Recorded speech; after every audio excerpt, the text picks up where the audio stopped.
folks, Matthew here from Fiberglass Supply with another product guide for you today.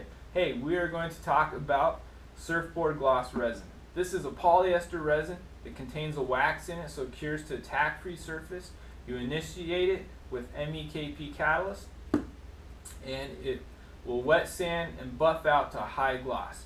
A couple of things that you might want to know about this resin. Because it does contain the wax in it, you want to preheat the resin to between 65 and 80 degrees if your shop's a little colder than that, so that the wax is in solution, and then you want to shake the can to make sure that it's distributed through.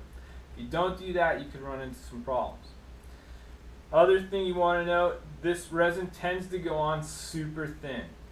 Because it goes on super thin, we catalyze it a little hotter than we normally would. So you want to run catalyst rates between 2 and 3%.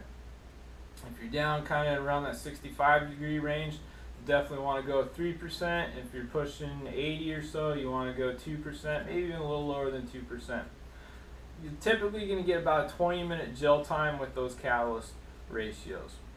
Once it's cured, you're typically going to have a pretty good surface, but you want something better, so go ahead and wet sand it. I like to start around 400, 500 grit, go up to 800 if it's a surfboard. If I'm doing some plug and tooling work, I'll go up to 1500 grit, and then buff it with surfboard number 2 polishing compound that we also carry.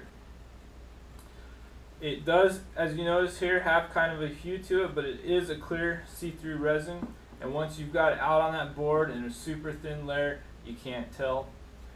But if you're doing plug and tooling work, you can also add pigment to it to give it some coloring.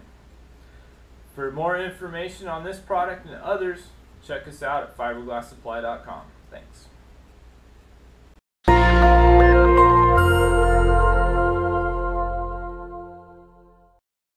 Oh, hey, one more thing I wanted to add real quick. We do carry the Surfboard Gloss Resin in pints, quarts, gallons. We even have 5-gallon jugs and 55-gallon drums available. Also, as far as calculating usage, you should be able to get between 6 and 8 boards out of a gallon, especially if you're doing more than one board at a time. Thanks.